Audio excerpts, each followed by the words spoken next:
Walang tinatago, walang arte, diretsahang usapan, walang kapalit. Boses ng tao, ang siyang sandigan, sa bawat salitang may paninindigan. Welcome sa ating first podcast. Sa araw na ito, matutunghayan natin ang exclusive interview para sa ating Kagawad Floyd Baguio at soon-to-be kapitan ng Masaganang Alabang. Ito ang real talk, walang filter na dala. Katotohanan lang ang laging nauna. Kasama si Floyd Baguio sa bawat laban. Boses ng mamamayan, laging naririnig saan man. Taos pusong naglilingkod sa masaganang alabang. Pusong handang tumulong sa mamamayan. Real talk, Floyd Baguio Palakpakan po natin sa ating studio si Kagawad Floyd Baguio na soon-to-be kapitan ng Barangay Alabang. Scripted, hindi gawa-gawa. Bawat linya may laman, may tama. Para sa tao, para sa bayan, tunay ang pinanghawakan. Hi sir, kamusta naman po ang isang Floyd Baguio? Alam mo, Miss Jenna, sanay tayo ng laging maraming ginagawa. Bilang tayo ay may pamilya, may opisina, at syempre, hindi natin malilimutan yung ating paglilingkura. Kaya kung kamusta ako, mabuti at lagi akong masaya lang. Thank you, Miss Jenna, sa pagkakataon na ako ay naimbitahan niyo dito sa inyong Yes sir. unfiltered ba yung tawag dyan? Oo po, unfiltered. Grabe. Real talk to sir. Actually, nung tumawag sa akin yung staff, sabi ko, bakit unfiltered? Masasagot ko ba ito lahat? Pero kung katapatan tayong sasagot para syempre yung mga pagkakataon na may katanungan din yung ating mga kabarangay at sigit sa lahat siguro magandang pagkakataon na mas makilala nila kung sino ba Yes sir. ang isang Floyd Baguio. Kap, salamat po dahil narito po kayo kasi alam po namin na napakadami yung inaasikaso tapos talagang pinaunlakan niyo po yung aming invitation para po ma-interview kayo ngayon. Alam mo naman, Miss Jenna, lahat ng importanteng bagay kailangan mabigyan mo ng panahon. Pamilya, negosyo, hanap buhay. At higit sa lahat, hindi pwedeng mawala yung panahon natin para sa paglilingkuran sa ating mga kabarangay. Handa na ba kayo, Kap, na sagutin ang ating mga unfiltered questions? Alam mo, Miss Jenna, sa totoo lang, medyo kinakabahan tayo ng kaunti. Pero nakahanda tayo na sumagot at magpaliwanag kung ano man yung ating mga dapat sabihin, lalo-lalo pat maraming nakikinig sa atin. Kap, ito yung ating first questions. Paano ba kayo nagsimula sa public service? Nung araw, ang public service sa akin, hindi naman talaga politika. Nagsimula ako bilang teacher sa isang public school. Siyempre, kapag kayo nagturo sa public school, ang sahod naman doon ay hindi ganun kalakihan. Lalo pat part-timer, hindi ka naman talaga full-time na empleyado ng eskwelahan. Yung oras ng paghahanda, mahaba, yung pagtuturo, yung pamasahe. Pero yun yung nakita kong unang public service. Ang una kong public service, noong 2006. Nung naimbitahan Tagal ako. na pala. Nung naimbitahan akong magturo sa PUP. Kasi walang masyadong teacher. Walang masyadong gustong magturo. Kaya para sa akin, isa yung paraan para ako yung makapaglingkod. Dumating din yung punto na pupunta ka sa mga patay, makikiramay ka, may mga lumalapit sa'yo, hihingi ng tulong. Saka minsan yung bilang karanasan ko, yung pag-aaral, yung sa estudyante, yung mga gustong mag-aaral. Talagang matagal kong ninais yung magkaroon ng scholarship para sa mga estudyante. Napakahabang panahon, hindi naman natin nagawa kaagad yun. Pero dumating tayo sa punto na maraming tumulong, maraming kaibigan, at naisa katuparan natin. At pagdating sa politika, yan ay tunay na serbisyo publiko. Dito ba? Yun nga lang, Miss Jenna, napakahabang panahon na talagang tayo ay hindi rin naman tayo nabibigyan ng pagkakataon. Ang habang panahon niya na tayo sumusubok. Pero sa kabila ng mga panahon na tayo nabibigo, hindi naman tayo tumigil. At 2023 tayo nga ay napagkalooban na maging kagawad ng Barangay Alabang. Ang next question po natin, Kap. Sa loob ng 3 taon bilang kagawad po ninyo, tama po ba? Halos magtatatlong taon na Yes, sir. sa November 15, yung 2023, ako ay umupo bilang kagawad. Ang question ko dun, Kap, ano po yung pinaka-challenging na experience ninyo bilang kagawad? Challenging, mahirap. Mahirap na pinagdanasan natin. Unang-una, yung minsan gusto mong makatulong pero hindi mo minsan kaya. Diba? Kung wala ka namang committee, hindi ka naman nabigyan ng pagkakataon na makapaglingkuran doon sa adhikain na talagang nilalaban mo. Napakahirap nun, yung may makita kang gustong matulungan pero hindi mo kaya may pagkaloob yung kanilang kailangan. At higit sa lahat, pinakamahirap na karanasan ko bilang kagawad sa loob ng 3 taon, yung panahon na pakiramdam mo mag-isa ka. Wala kang kasama, wala kang kadamay. Yun ang pinaka-challenging doon sa puntong yun. Kasi ako talagang sobrang excited ko na nanalong kagawad, maglilingkod Talagang ako. daming plano. Ang daming plano. Tapos syempre medyo idealistic na masaya, nakakatuwa pala yung ganito. At higit sa lahat, tagal bago ako nanalo. Tapos nung nanalo ako, syempre very enthusiastic ako, di ba? Parang excited kayo. Pagdating doon, medyo malungkot Ito pala yung reality. at masakit sa kalooban paminsan-minsan. Pero naituloy naman ako. Pero ang galing nyo, Kap, kasi kahit mag-isa lang kayo na wala kayong committee, syempre pag walang committee, walang budget na binibigay po. So, parang kayo, ang dami nyo pa rin nagagawa. Nakikita ko po sa social media, dami nagte-testify na tao. Ang dami nyong natutulungan, Kap. Sobra. Nakikita ko po talaga sa social media. Alam mo, Miss Jenna, sa kabila naman ng mga pagkakataon, tayo ay hindi talaga napagbigyan. Pero inuunawa natin. Kasi yung anggulo ng politika, hindi yan mawawala kahit saan. Hindi mo masisisi ang kahit na sino. Kung ang isang politiko na hindi ka panalig, hindi ka partido, ay paminsan-minsan talagang naiisang tabi. Hindi po ba? Pero sa kabila naman ng mga pagkakataon na yun, tayo naman po ay sumuporta. Sa mga sesyon, tayo ay umaattend.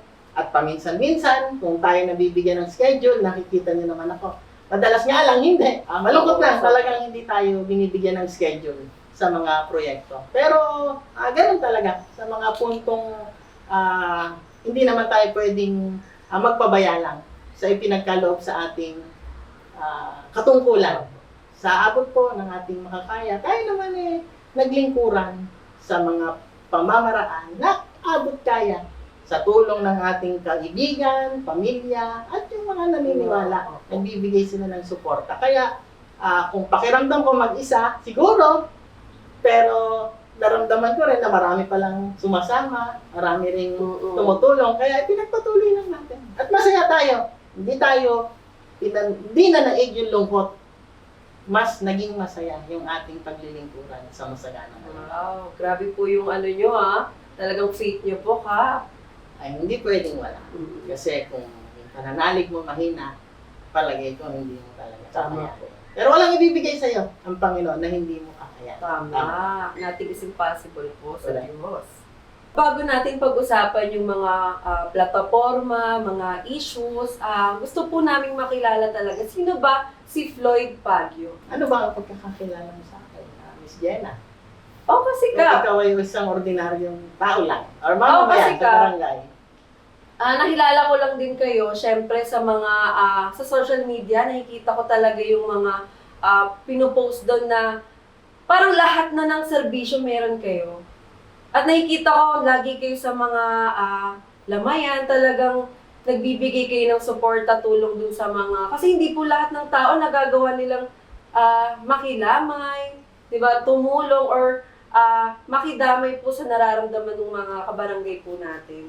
So ako po talagang humahanga po ako sa inyo, at yun yung pagkakakilala ko sa inyo na talagang kahit maliliit na bagay or kahit hindi kilalang tao, talagang sinusuportahan po ninyo. Sa labas ng politika, Miss Jenna, ano ang pagkakakilala sa isang Floyd Baguio? Sa labas ng politika, Kap, syempre. Honest question, huwag mo kong politikahin. Kung ano lang yung totoong kilala ko sa akin. Sige. Para alam ko yung yung utak ng tao. Normal na tao sa akin. Ako po bilang isang empleyado, ang pagkakakilala ko po sa inyo bukod sa CPA kayo, sir, syempre talagang lehitimong taga-Alabang at teacher din po. Syempre po, ang dami kong hindi alam eh. So, ito na po yung pagkakataon nyo, sir, na may pakilala kung sino ba talaga si Floyd Baguio outside politics. Ang pamilya namin, sa mother side ko ay De La Cruz or Cruz. Sa father side ko naman, ang namin Mendoza sa Camontiliano.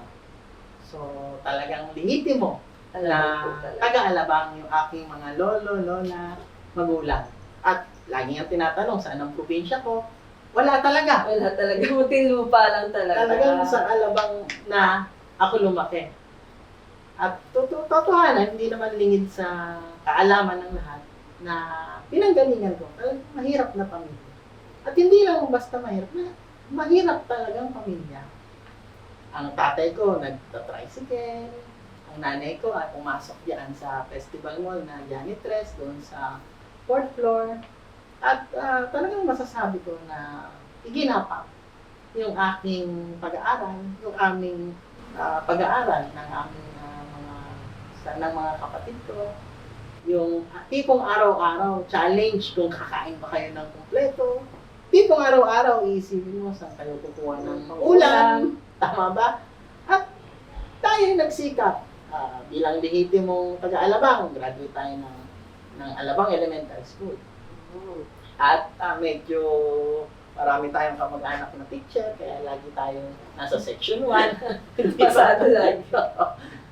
Nakakuha ako ng scholarship sa Southridge at ako ay nakapag-aral sa isang private school. Yun ang unang pagkakataon lang nakatapak ako sa isang private school. Diba? Ang college ko, PUP, doon na rin pumasok yung trabaho ako sa palengke bilang tinutulungan ko yung tiyahin ko doon sa kanyang pwesto sa Manukan.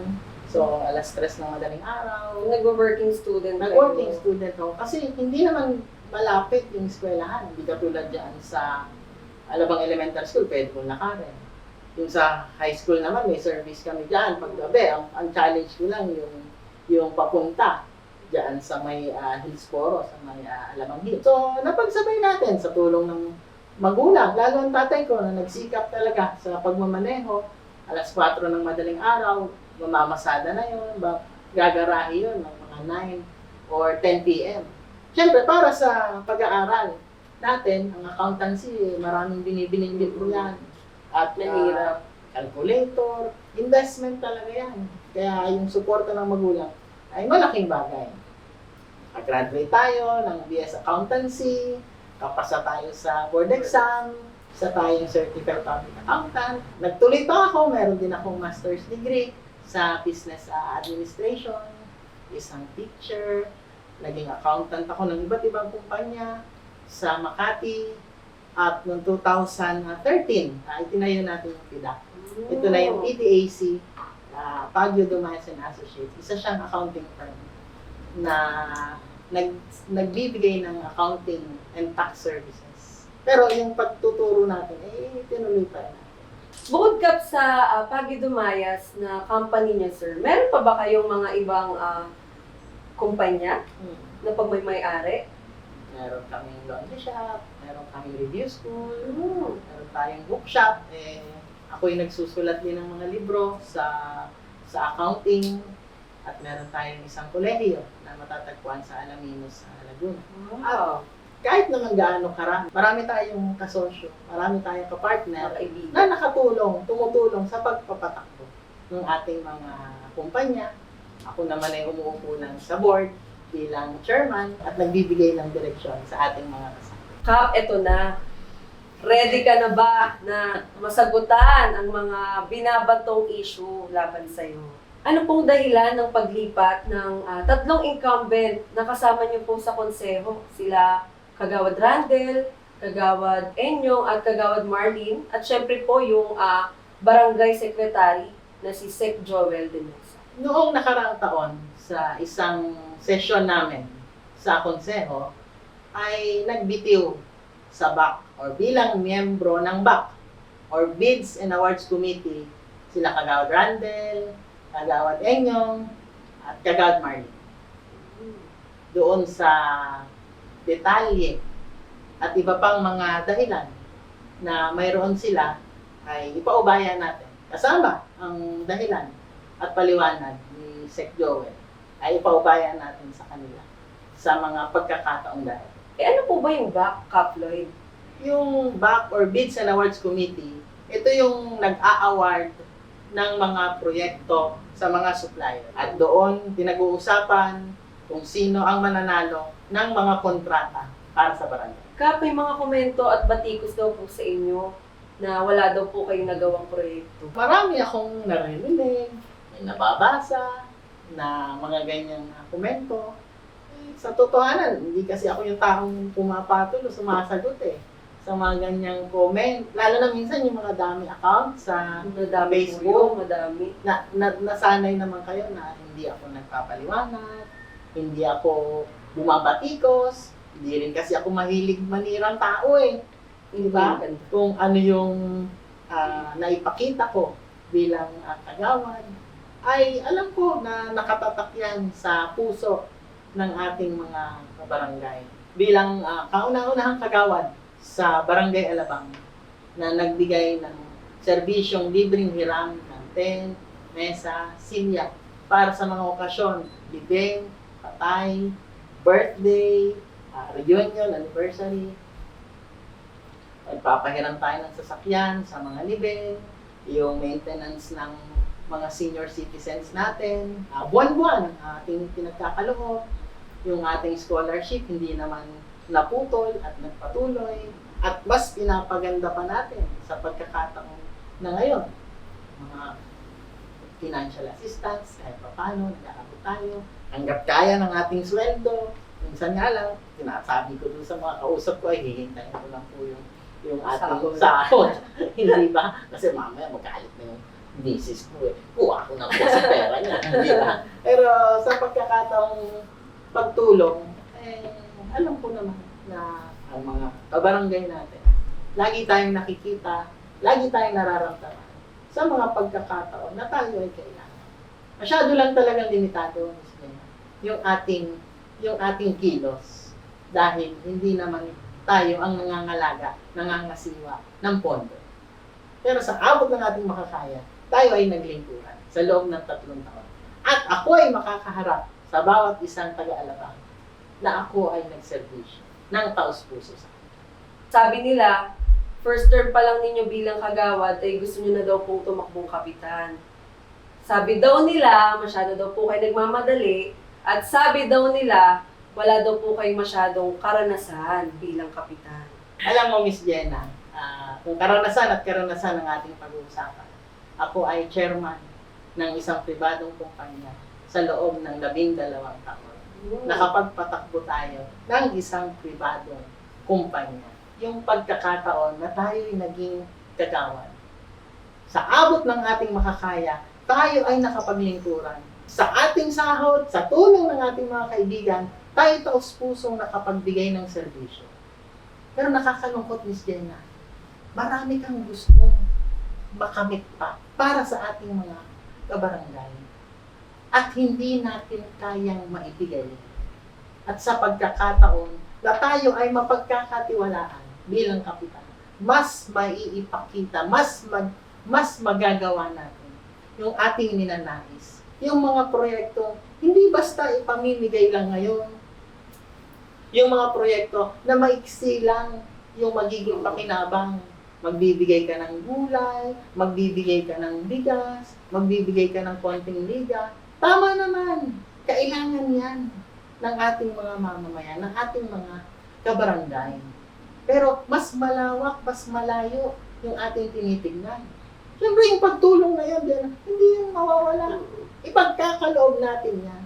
At mas marami pa tayong ibibigay. Pero ang tinitignan natin, yung mas malayong mapupuntahan. Yun bang makakapagpabago talaga nung kanilang kababayan. Kaya nga, ang sagot ko lang naman dyan, Ms. Jenna, kung ang pamumuhay ng mamamayan sa Alabang ay palagay nila ay mabuti at maayos na sila, manatili na sila kung ano ang ating sitwasyon. Pero kung may nakikita silang pagkakataon pa na ang buhay nila ay mas magiging maunlad, mas magiging masagana, maaari nilang pakinggan kung ano yung mga ninanais ng isang Floyd Payo para sa isang masagana. Tulad ng pagbibigay ng serbisyo na hindi na pinaghihintay ng tao. Marami tayong empleyado. Ang serbisyo, empleyado ang pupunta sa mamamayan. Barangay ang lalapit sa mamamayan. Hindi tao ang pupunta sa barangay. Ang ating mga pagbibigay ng ayuda, wala nang programa. Walang magsasalitang kagawad, walang konsihan, walang kapitan na magsasalita. Sa 2-3 oras maghihintay. Iaalisin natin yung ganong politika. Kung merong benepisyo, bigyan mo ng oras schedule, ibigay mo sa kanila. Hindi nila kailangan maging utang na loob yun sa akin. Hindi ko kailangan kumanta. Hindi ko kailangan magsalita ng 2-3 oras para malaman nila na ako ang nagbigay noon. Dahil hindi naman talaga. Tayo ang nagbigay. Tayo ang nagkaloob. Kap, anong sa inyo na ayaw daw po nila sa Kenkoy? Ano ba yung Kenkoy na yan, Kap? Palagi ko yung tinutukoy nilang Kenkoy dyan, si Doraemon dahil cartoon sa kasi Nobita. Pero sa totohanan, Miss Jenna, bata pa ako. Talagang paborito ko. May meanings. Paborito ko na si Doraemon saka si Nobita.